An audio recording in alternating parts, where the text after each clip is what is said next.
Podcast, episode 944. How are you? Welcome to the show. Welcome.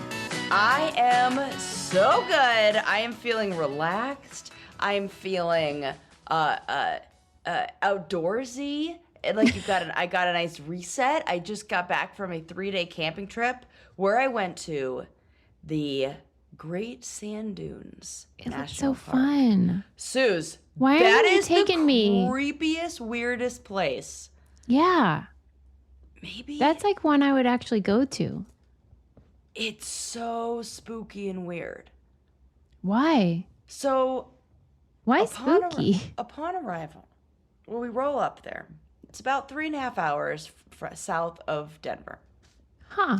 What state is this? Colorado. Still Colorado. Drive in to the area, the San Luis Valley of Colorado. Drive into the area, and it has just like an eerie vibe. It's super, super flat, and it's nestled right up against the Rockies. And this is a place that is, I think it was 2000 or 2001, it was the coldest place in the United States all winter. It's at elevation, so it's at about like 7,000 or 8,000 feet or something like that. It was negative 20 degrees for 6 weeks straight. That's stupid. Oh, no. Stupid. That is so dumb. So dumb. Okay, so it gets really cold in the winter. It's real hot in the summer. It's like, high desert area. But do you remember, there are a few things that well, first, let me say, when we went there, it's the Great Dunes National Park. One of the things you can do in the park is go sandboarding, which is kind of like surfing, snowboarding, on these sand dunes. So you go to the rental place. And I knew nothing of this area, but I just felt the vibes. And I was like, so what's the deal? Are there aliens here or what? And she goes, oh, yeah. And she picks up this book and talks about sightings of aliens and everything like that. Mm-hmm. And wait. Why do aliens like places like that, you think? What makes you even think like aliens probably love it here? It's big open sky. It's just this you can't see anything for miles. And it's also been certified or awarded or whatever you call it, a dark sky area. So you know how those places that are dark sky where they're that far away from any big lights of the city, stuff stars. like that. Yes. So there are multiple areas around the park and around this valley that are dark sky areas it's basically where you can inviting see the Milky Way. Yes. And aliens. you could see, and it's very close to Taos, New Mexico, where people say is like one of those vortexy places. Yeah. And it is home to the highest sand dunes in all of North America. And if you go, it's the weirdest thing. It looks like somebody just emptied the Sahara Desert right at the base of the Rocky Mountains. Oh, wow. These sand dunes stretch up to 800 feet tall, and they go for miles. And it just looks like a sandbox at the bottom of the Rockies. Yeah, it's the placement that makes no sense, right? We went to the visitor center. I read the signs. I saw that it was created with rift and geological blah, blah, blah.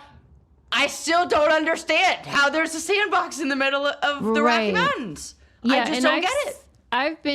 I've watched Sarah at a visitor center and she is in her element. She is very interested, serious. It's very serious and thorough. Thorough. So you tried your hardest, I have no doubt. Yes, and I did get the reminder that we had to return the sandboards at 11, so I can't be dilly-dallying. We are operating on a deadline. We're on a deadline. Well, so it's something about the topography and the climate created this scenario. This vibe, this like kind of spooky atmosphere. So I walk in there, I'm like, what's the deal? Are there aliens here? And of course she, talks, holds up this book. Yeah, and on the book, the cover of the book, I can't remember the name of the book, but it had this very familiar drawing of a horse. I think they called the horse Snippy. And then I'm thinking back, wait a sec. I think we talked about this on the podcast. Do you remember a long time ago on the show, we talked about a horse that was found in the desert in Colorado that's head was removed with No blood. Yes, with No no blood. blood. Yeah. With razor-like precision, with no blood. Yeah. This is home to all of those animal... Home of Snippy. Yes, whose name was actually Lucy and then was misnamed in an article about the horse, so then became was The renamed. wrong name. Yeah, wrong name. Then they took, when this horse, was finally, when they conducted the autopsy and everything like that, the bones of this horse were put back together with wire and then taken from town to town, like a sideshow kind of thing. Do that with me when I die. Put your bones together with wire. Yeah, take you from town to town on a tour. Yeah. Yeah. Well, and then what? And then there wasn't they didn't know where to put it, so they say it's probably in some storage facility somewhere. The horse? They lost track of her? Yeah. Oh, Lord. It went for sale on eBay for $50,000 and nobody bought it. I'm shocked. And then just kind of disappeared. Nobody knows where it is to this day. Like, it's in some storage. See, that is spooky. Just that story alone. Yeah, and so there were a lot of strange things that happened. There have been a few books that have been written about the area. There have been over 300 reported UFO sightings. So much so that is that a lot? Like, that must be a lot. Yeah, right? that's a lot. The most in just like the little bit of Googling I did while I was there about this, the place that sets the record is a place in Texas with over 500 sightings. So since 1995, there's been over 300 recorded. And there was a woman who moved there. She and her husband moved there to retire and bought a cattle ranch and realized that there's not a lot of money in cattle ranching, but still didn't want to give up the land. And so jokingly was like, man, I've seen so many UFOs out here. We should have a UFO watchtower. So she opened up a UFO watchtower. I love it. And now charges people $2 to visit baby. the UFO watchtower, Charge 'em. $10 to stay there overnight, and get some graffiti. Yeah. That is money well spent. Right? Oh my God. On both ends. I would be psyched if I were there, and I'd be psyched if I owned it. And it said it had over 10,000 visitors a year. So she's making, Good for her. decent penny off of just like the people coming. Good job. Don't you wish that like the aliens would come more frequently? Dude, the whole time I was there, I was like, please. I really wish they would see you. Show yourselves. But it was really cloudy one night. And then the other night, we were so tired. Climbing these sand dunes, it's really... It's a real workout. exhausting. I bet. It's really exhausting. And so at the end of the day... you looked so cool, though, on your snowboard, and it looked so fun. It was so fun. It was really cool. And, I've just been reading a lot recently about how important it is to try new things and how novelty is what... I don't know, kind of like keeps you young and keeps you going. Yeah. And I think there was some like Atlantic article about this that came out recently or something like that where I was reading about how important novelty is. And we know that. We talk about that all the time on here. Yes. And it felt like that was a real exciting thing. And it made me feel like a little kid. It felt like you were playing in a giant playground. And there aren't a lot of places you can go where you're allowed to explore in every direction. Like when you're in Yosemite National Park, you go on the trails. You stay on the trails. Oh yeah. Here, I mean, there are certain trails you can take because it's easier to walk on like the ridge line and on certain areas where it's not as steep. But you could go wherever you want in every direction, and that felt kind of weird. It was like, there are no footprints here. Am I allowed to walk on this? And they're like, yeah, because the wind's going to come and then it's going to be different. Yeah, it's scary. We got there really early in the morning. We got there before the park even opened because it looks really cool for sunrise. And the sand can get up to 150 degrees during the daytime. Fuck that. It's white sand, and it is really, really hot. We were there at about 7 a.m., and we were out by 11 o'clock or so. Oh, that makes sense. Yeah. Yeah, and even at 11, it was starting to get real toasty. And it's so much. You can't even comprehend how much sand this is. I believe you. And then it just and it starts looked out of amazing. nowhere. It's just not sand and then sand. You think it would be a gradual fade into the sand or something? You would. No. That's why it seems made up.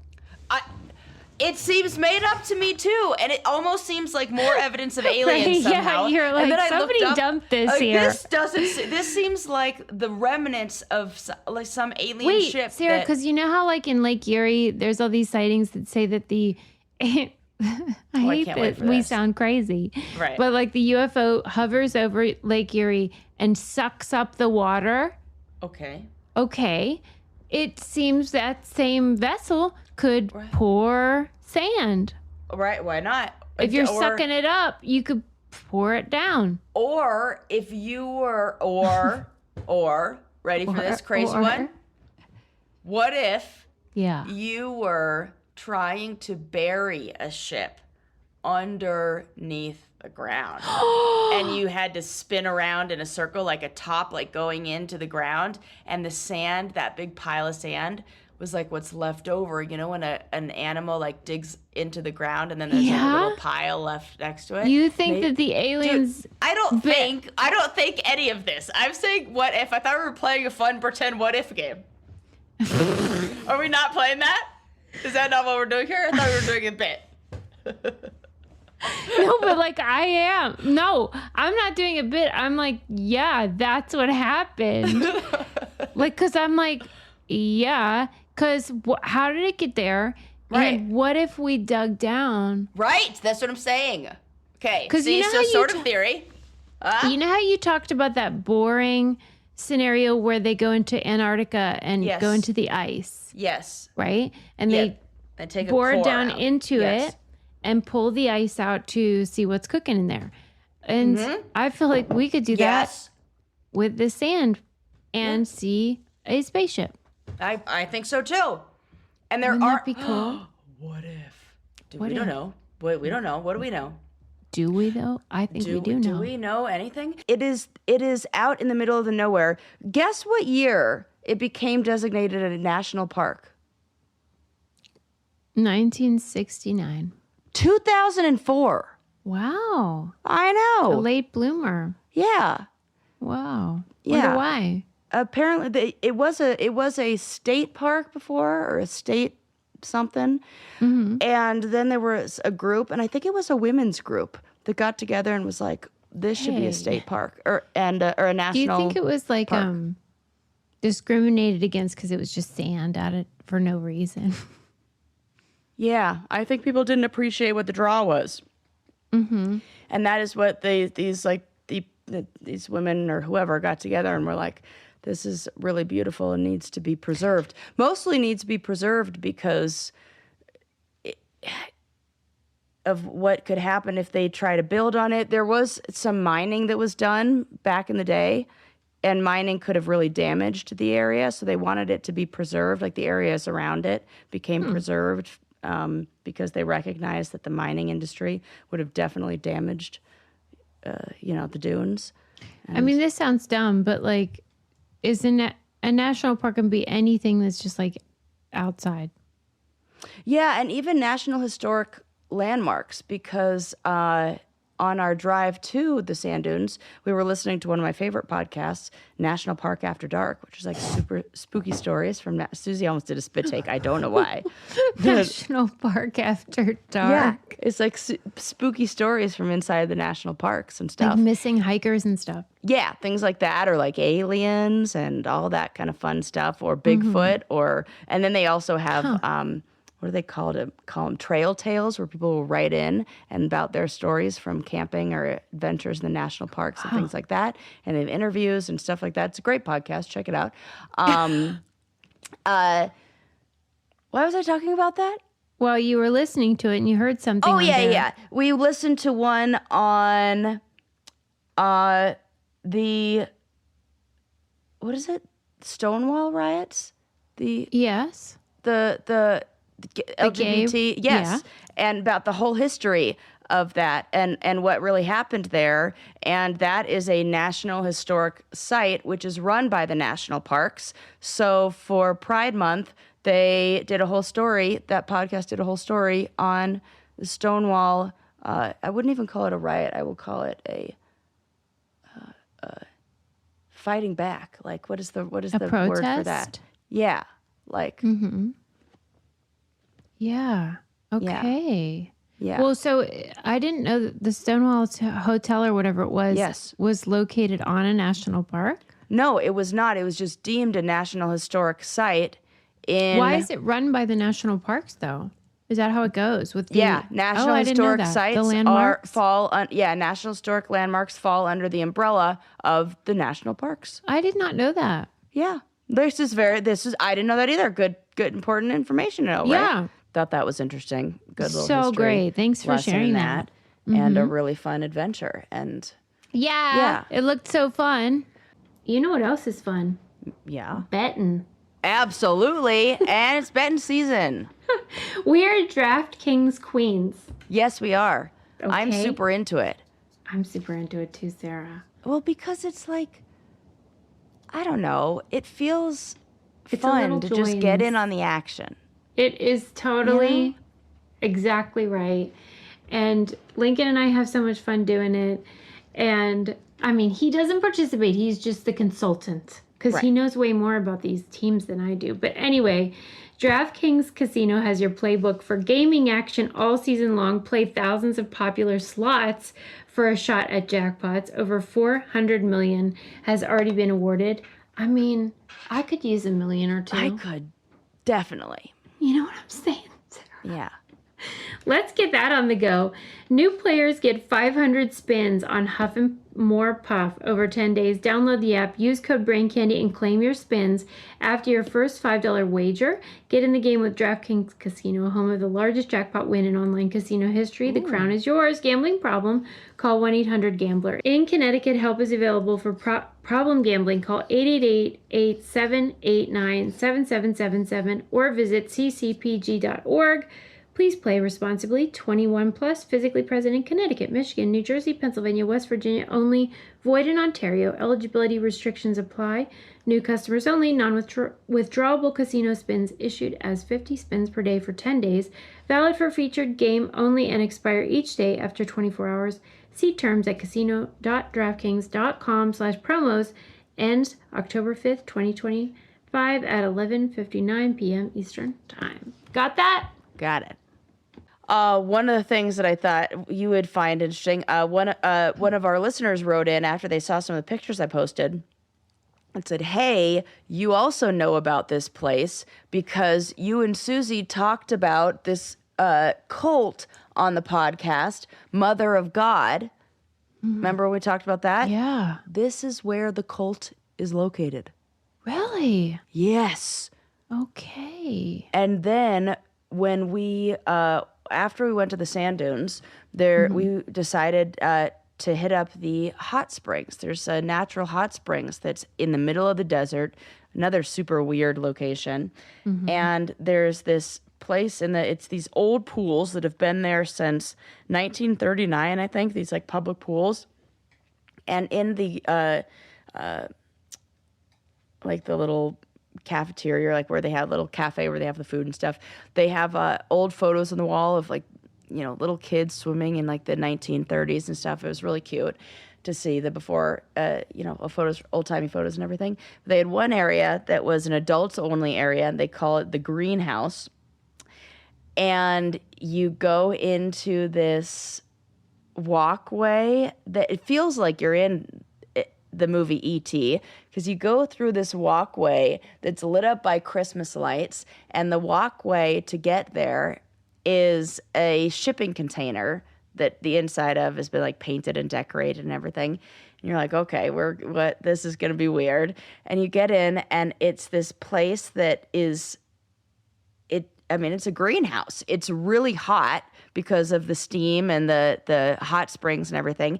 And they've enclosed it so there's tropical plants everywhere, just growing huge and everything. And there are these 3 pools. And the kind of people who are there, I will say the average age was about 65. These are my people. Well, what's the average age of the men? Is it 80? 60, I'm going 80. The men were older. It did look like there was something going on where I was like, I think that woman might be a prostitute. And because she approached one man and he said, I'll do no it thanks. for free, fellas. And then she kissed a different man. And I was like, there's something cultish or weird or like something's happening. So we go into these pools and it's super cool. It's one of those things that you have to go and experience. But there was a moment where we looked down, and one of the things I love about pools is the filtration systems and the chlorine. This was a natural hot springs that I don't think had that. And my girlfriend looks at, right? Oh, it's natural. And my girlfriend looks at me, and she looks at the 85-plus-year-old man who's sitting. And she goes, got a real bad case of grout. You're definitely sharing that bath water. My God. Ew. And we were like, we got to get out of here. We can't do it. It was like, don't look down, because you could see that we were in human soup. Was there like, oh.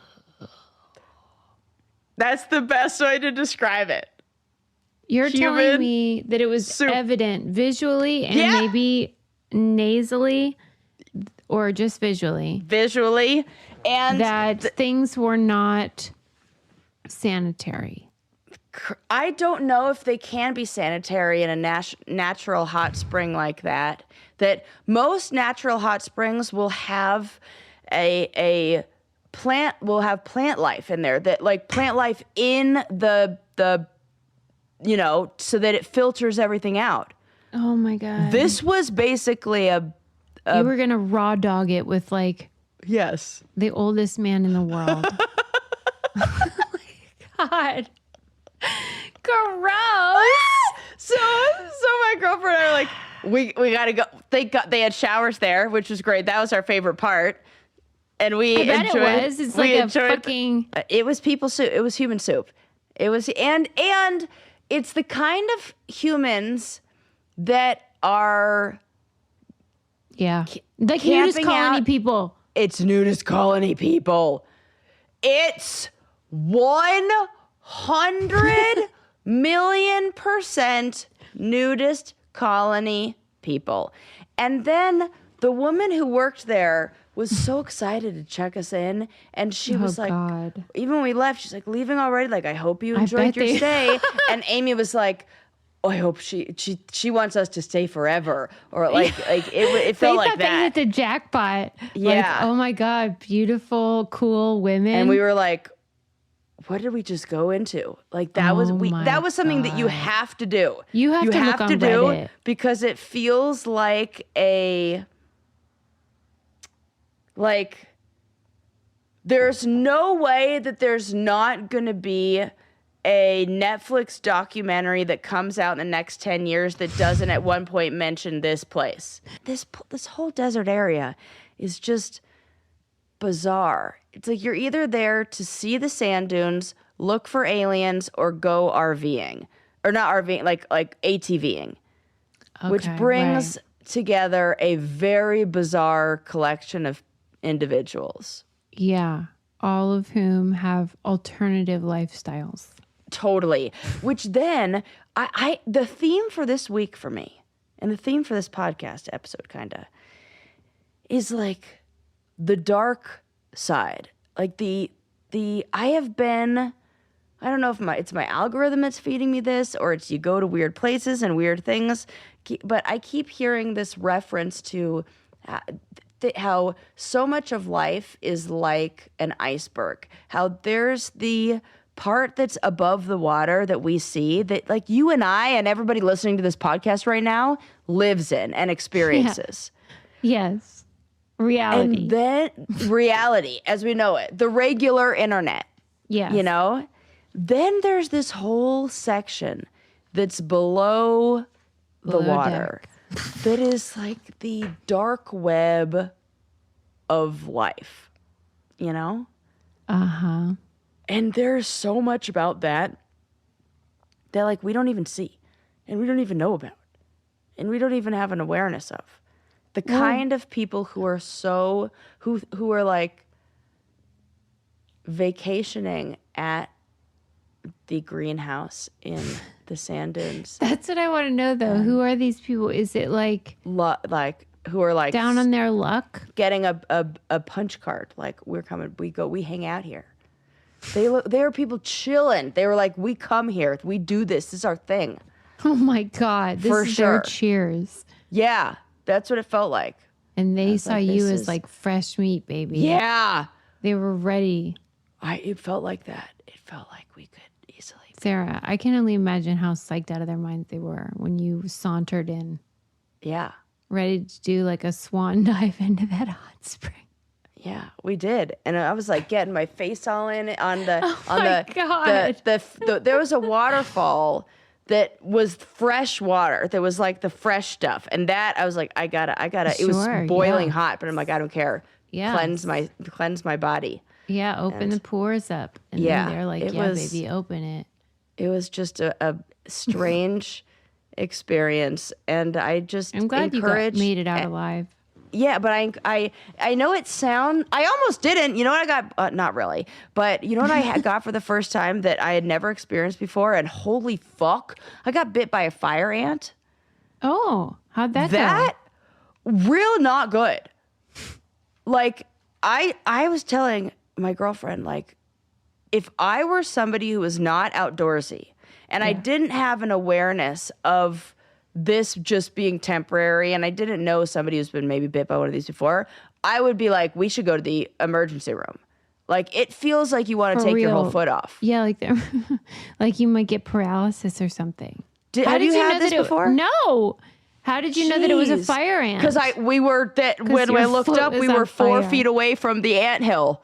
And then remember our old friend Snippy? I was talking about the horse that got beheaded, and we don't know why. The horse with 2 names. Yeah, the horse with 2 names. That's one a of funny the theories. Joke. I'm sorry. It is one of the theories on why he had all of the skin on his head removed without any blood was fire ants, and I'm like, no, they're painful, but yeah, they're not magic. It's still oozing, and it's been like 3 days. Let's see it. Can we see it?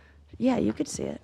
It's like you could see a little. Oh my God, that's just so sad. And it got all. It's all her poor little tootsie. It's very itchy, and it feels like your foot itchy just and it painful. feels like a bee sting, but worse. Sucks. But your foot's terrible. on fire, and what it feels like you want to. And I put like Benadryl cream on it and stuff like that. I feel like that's it does. A joke. It is a joke. It feels like it's, and then it itches, but it itches on the inside. Like it's not like an external itch. It's like a deep itch. It is shitty. Sarah, what do they say? This is going to last how long? A week? No, nobody said that. Nobody said anything. I didn't do. You didn't ask ChatGPT? No, I should have. Damn, I asked him all about the sand dunes, but no. That would be all I would want to know. Burning of sensation. Fire ants. Yeah, and it's definitely swollen, and when I compare it to my other foot, that actually looks really disgusting. This is because, you know why you didn't look it up, Sarah? It's because you love suffering. And this is a real weird thing. I do love suffering. There's always something I'm suffering with. Always something. Yeah, but you know how like you have been trained to like think suffering is virtuous. Yeah. And so, now like, I just went and climbed the highest sand dune in North America with a fresh I had it coming. Fire ant. Oh my God. Sting. And I'll tell you, I hate fire ants, but I love cats. And if you love your cats, I'll tell you what you should get, and that is Small's cat food. Oh yes. If you want if you want your cats to love you. That's right. It's reciprocal. Forget if you love them. Yeah. It is so great. This is like human grade cat food that does not smell miraculously. And it is so great. Protein packed, baby. And those cats love it to death. They are psyched out of their minds anytime I rip open a pack and give them their special meal for the day. And it's just, it's the kind of thing where you think you're limited to the hellish nightmare that is like right.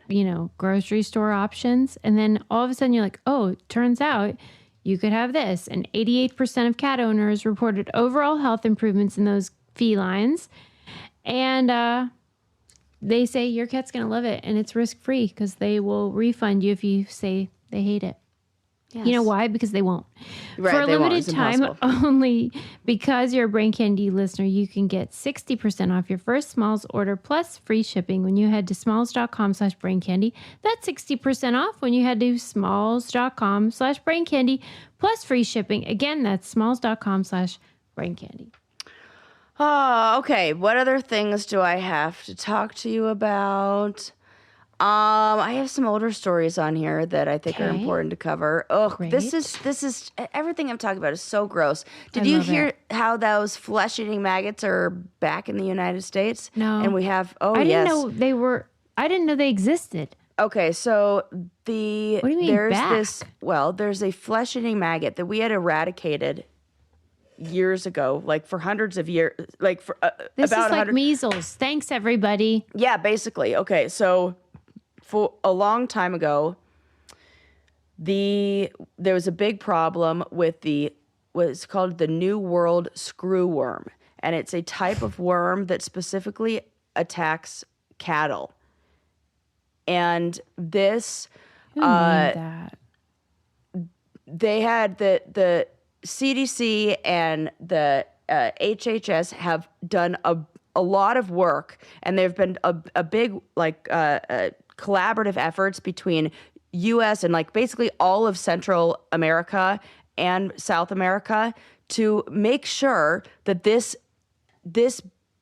worm or fly, really, like larva, the screwworm, did not get past the Panama Canal. The Panama Canal was like, they looked at like, what's the smallest amount of land? Where can we put this blocker and like really work to keep this screwworm like from crossing this barrier? Because they said once it crosses this like geographic line, then its ability to spread just like gets on the loose. So it was eradicated from the U.S. in the 1960s using this sterile insect technique, and it's expensive to do, but absolutely worth it because this is all of our cattle. This is all of our meat production. Yeah. So they released they would capture all the flies, and then they would sterilize them basically and release all sterile flies. But then in late 2024, there was a resurgence in Mexico and in Central America, and the USDA deployed like this multi-pronged strategy to introduce these new sterile flies. There was a facility that was built in Texas, a fly production facility that was built to try to make as many of these sterile male flies as possible to try to eradicate this. But they say if an outbreak were to hit livestock, especially in Texas cattle industry, it could cost the economy up to $1.8 billion. It's a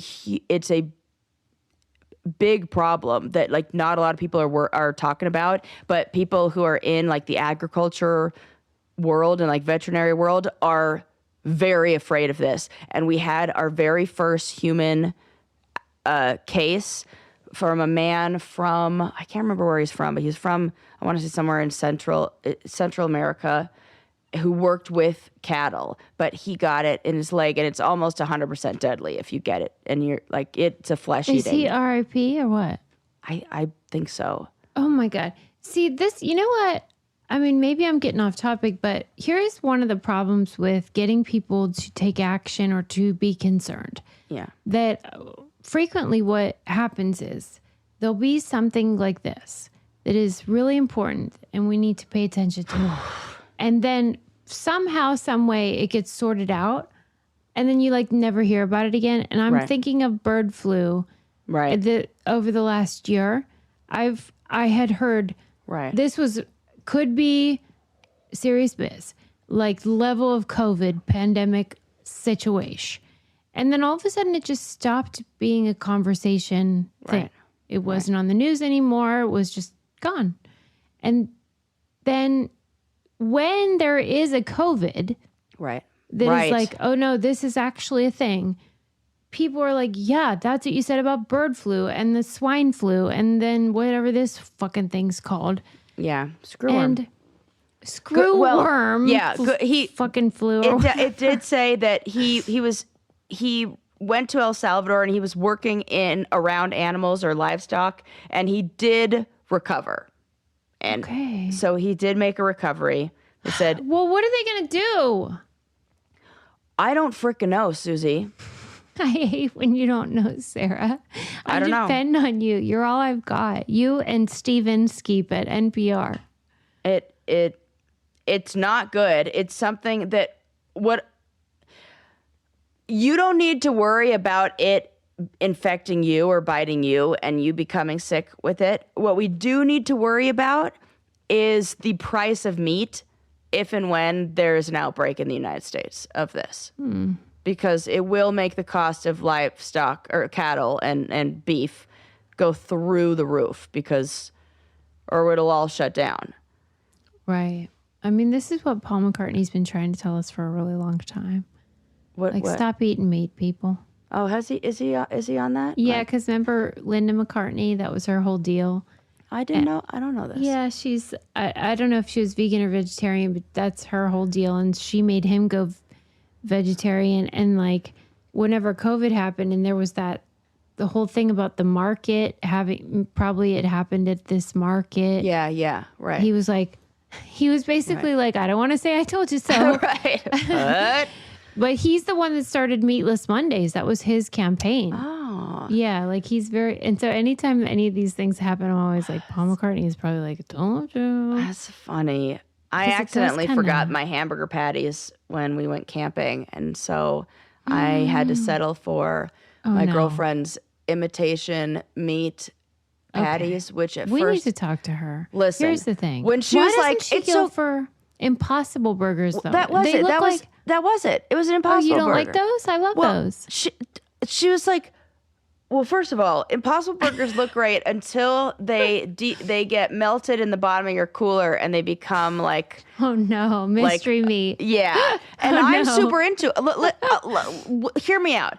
Okay. It was just that she said... I said, oh... let's have hamburgers. And she goes, oh, I got hamburger. I've got the meat or something like that. She goes like, I've got the patties. Oh, no. And I look at her and I was like, yeah, do you though? Something. Do you have your version of patties or my version of patties? Because girl, those things are different. So you thought she had packed everything and she just meant the stuff. I knew she packed hers and I knew I was going to bring mine, but then I forgot mine. And then she gave me this, don't worry, I have hamburger patties. And I was like, you do cruel. not. Pay me. I'm sorry. I love you. But yeah. But I will say in her defense, cooked them up and actually seasoned them. Yeah. If you have an Impossible Burger, delicious. I love them. I have no problem with them. I wouldn't have, with the right bun and the right condiments. There's so many qualifiers. Being hungry enough. If you were seasoned. I would. And cheese on it. Yes, correct. I wouldn't have known. And if I were starving. Yes. To death. So I did love it. I did. And it was so tasty. I was like, this is delicious. So Paul McCartney would be proud. Mm-hmm.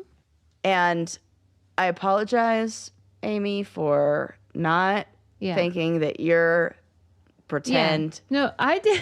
hamburger was not a burger. But and I disagree with you because I don't think it requires the right conditions. Like when I go to a burger joint, I get an Impossible Burger because I love it just as much. Okay, well. I don't love those veggie ones. Those like Boca Burger. Like fuck you with those. No, I don't give me the no. This is and we have like these like soy or whatever the fuck fake meat. Like seitan. Steak. Yes. Mm-hmm. And we do like a fajitas with that. Doing with that. It's not terrible. If you eat it, it's not bad. It's not great. It's not meat. It's not meat. It's not but meat at all. If the old screwworm makes its rounds, I'll eat it. I don't mind. That is for sure. I was thinking that as I was eating this fake fajita, thinking about how it's not Fake bad, fajita. but it is. Yeah, Not great. there's a funny name that you can come up with, fake fajita. There's something there. There's something there. But I was thinking about how this will probably have to be the only way that we could do things in the future. This doesn't seem sustainable to have meat the way that we're eating it. It's not. With the And all I really don't want crickets, and that's what people are trying to. You know what? I'm not mad about it. Have you had them like as Absolutely. a meal? Not as like a challenge, but like as a meal. Yeah, I've ordered them as a taco at a restaurant. Oh, you like them like that? I absolutely like them. I do not like them. Have you had them like seasoned, like good? Yeah, like no, it's just not for me. The crunch is not for me. Oh, the crunch is my favorite part. Okay. It kind of feels like, when you order onion rings and there's that leftover stuff. Yeah, maybe like if I were putting it on like bacon bits on a salad or something. That's how I'm using it. I'm using it as like a crunchy topping. Okay, but a taco, that's a whole... I had a taco of this at the Oaxacan restaurant, and yeah. You're a it's a better hard woman sell. than I. It's a hard sell for people who haven't. And in all fairness, I did have it on a challenge the first time, and then sometimes on the challenge they give us things where they think we're not going to like them, and I was like, turns out it's delicious. Same thing happened with the liver that they fed us. I was like, joke's on you, I love this shit. Wow, you're full of surprises. Yeah, I love it. Okay. What else do I have for you? Okay, yeah. So now I don't have to. Now I can officially delete the story about screwworm. Thank fucking God. Thank you for that. Also, I read an article that said you should definitely be playing tennis your whole life. That I guess there's a lot of stuff out because the U.S. Open is here, right? Is here right now. Mm-hmm. So there was an article in the Atlantic that talked about when it comes to your health, and if you're going to only play one sport your whole life, make it tennis. Wow. And there are so many reasons why. First of all, it is full body, high intensity workout. We love that. It's not just a light jog, it's everything. And I think we've talked recently about the importance of hand-eye coordination as you age and doing things with like opposite hand, like to involve your opposite hands and how that kind of bilateral stimulation of the brain is really, really good. So doing things that involve like both hemispheres having to cooperate in unison. Yeah. Challenging your muscles, just like a lot of other sports do. I've thought about getting a trainer to learn how to Suze, play. I think you would be very good at tennis. Like this. You have the body type for tennis, I feel like. I have deluded myself into believing this. You've got long ass fucking arms. I can't imagine what other sport long arms would. That's what I mean, Sarah. You got reach. I should try it. Yeah, I think you should. We could play doubles. So fun. And I know, and people, it's sort of like golf. The outfits are cute. I am very into the outfits. Hello. I know. Yeah. Okay. I want to do that. It also boosts bone density, helps prevent osteoporosis. There's something about the lateral movement, and also there was a safety comparison that was done by the Aspen Institute. I'm not 100% sure what the Aspen Institute but I'm guessing it's a fancy sports medicine place from what I think Aspen, right? But they were ranking all of these sports that like professional sports and recreational sports people played, and tennis ranked safest amongst high school team sports with very low injury risk and concussion risk. I love this. Yeah, it also is one of the sports that you can play the longest. Long-term tennis players had a reduced risk of heart disease, and tennis players lived. This Danish study that was done in 2018 found that tennis players lived nearly 10 years longer than people who sat on the couch, and longer than those who swam, cycled, or jogged alone. Oh my God! Wonder why. Why? Because it's just a whole ball of wax. Yeah, it must be. And they said it's not just good for your body, that it's also good for your brain. There's a psychiatrist that said, who was interviewed, that said it's organized movement, that you're constantly reading the ball's spin, speed, trajectory, and then reacting, repositioning, and redirecting. So it's coordination, strategy, and split-second thinking all wrapped up into one. And there aren't many things that involve all of those things, but safely. Like you can say, oh yeah, snowboarding or motorcycle riding does that or whatever. But you're not risking your very, life. what are you risking? Yeah. Exactly. So studies showed that the fast mental processing trains your brain, and it shortened reaction times, sharpened decision making, especially in kids and in older adults. I love this. That's such a great thing to know, and I it makes really me have want to to get learn. involved. Yeah. Wait, but you know how to play. No, I know the fundamentals, but every single time I get on a tennis court, I hit it like there's a real finesse that you have to learn. I think that's why it's a sport you could play, and why people who the strongest person is not necessarily going to win the tennis match. That's why it's such a great game, because it really does take skill and finesse and a lot of things that just come with time and like repetitions of hitting the ball. And you really have to find that like sweet spot of where the ball hits the racket. And I cannot fucking find that. I just hit it I hit it like a baseball bat every single time. And I can't keep it in the court.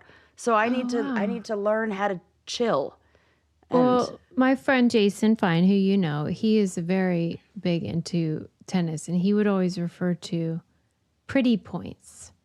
You want a pretty point. Like, I guess that means like there's an elegance to it if you're good at it. Yeah. That makes it look easy when probably not like a baseball bat. Yeah.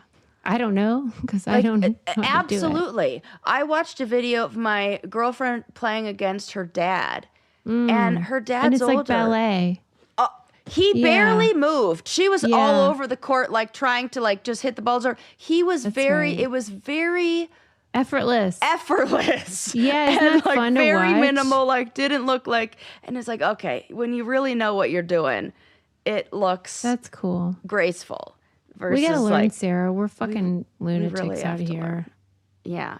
And We look like pickleball is not the fools. same. I'm sorry. it Even though isn't. it is fun. I do play that and it is fun. Do you want to? I'm sure you have another topic, but do you want to talk about the scandal about Serena Williams taking the GLP-1? You know, Ozempic type of thing. Let's talk about that. Okay, like Oof. that was a big deal. I think it is. I mean, Like my interest isn't really about her because she can do whatever the hell she wants. Right. That's how I She feel. looks great no matter what. It's more like, ooh, that's interesting. I think that we embrace athletes doing a lot of other things to enhance that are legal, to enhance their body in the best way, to, I don't know, suit their sport, or like to, Optimize performance. to optimize performance. Thank you. That this feels like a way of optimizing performance, and it just feels, I think what people don't like is the selling aspect of it, that she's like selling it. But then Hey, I say get your. I say that too. I say, who really cares? What I fear, and I don't know enough about this, what I worry is that we are going to see, we don't know the long-term effects of this. That's the only thing that feels a little bit like, You know, when I was watching a video of her talk about it on a morning show or whatever, she was saying how like her interest in this came in part because when she said there was a documentary about her, and you can see in the documentary the trainer saying like you need to lose some weight or whatever. And she was like, I was working, training 5-6 hours a day. I was, at the top of my game, blah, blah, blah. and that they were still saying that, and I just would plateau and I couldn't get where I wanted. Yeah. And what was not explained is like why they were saying she needed to lose the weight. Right. Because if her performance was here, you know, at the top, and she was performing and putting in all the work, why did they give a shit what her size was? Like, nobody's telling a linebacker to lose weight just for the fun of it. Right. If they're performing properly and they have stamina and all the things she had, they're fine with whatever size those guys are. And so I'm wondering, were they trying to say her performance was suffering? And if so, how? Because that was not provided. That information was not provided. Yeah, that's a really good point, because it does feel like it's just for if you can argue that at that weight she's a better tennis player. I'm not hearing that though. But I think it's just about you're not good enough unless you're small. And I don't like then that's I don't think there's any. And it also tells me, this is what I mean about like the long-term effects.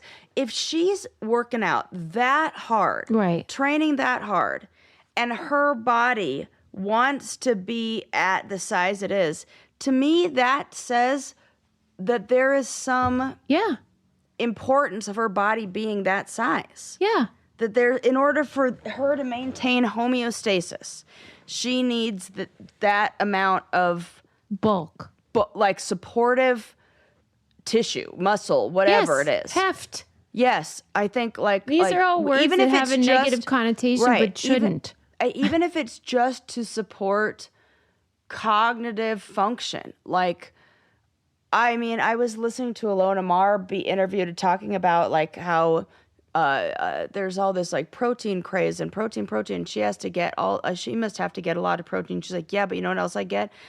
A lot of carbs. I just get a lot of food because I like food, and I need to enjoy food. I need to, you know, eat in order to feel connected with people, in order to feel social, and, you know, all that.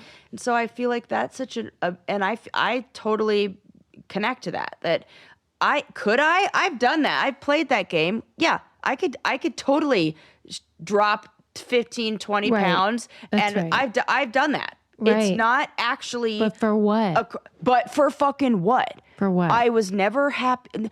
Never more like, oh, my love life is better. But no, it's not. None of that. There's an element of suffering seen as virtue. It's fucking dumb. It's weird, and that's why I'm like, I want her. That's cool. I don't care what she does. She can do whatever she wants. It's her body, whatever. And if she wants to be a certain size, knock herself out. I just want to know, is there some sort of reason why she was being asked to be smaller? Right. Because I didn't hear it. And what it seems like is sort of the sexism and racism of like body politics. Totally. That just is specific to Black women. Yeah. And then lesser so women in general, where you can be performing an excellent and the best in your field. Yes, literally. But if you're not small, you're not good enough. Right. And I would love to know if there's more to that story, because I haven't heard it yet. Yeah. Is it like she's going to get more campaigns because that's what it feels like? Yeah, sponsors? Yes. Or is this about performance in tennis? Yeah, because it feels like it's about sponsors. Yeah, or just grossness. Because she was the best, literally the best, with the body she had. But I want everybody to do what makes them feel good. That's what I mean. I don't care what she does. I do not care. Yeah. But I want us to like. But like, what are we saying it's for? Because if you're trying to say it's for performance, show me how. If we're gonna say that she should, that one of the like literally greatest athletes in history.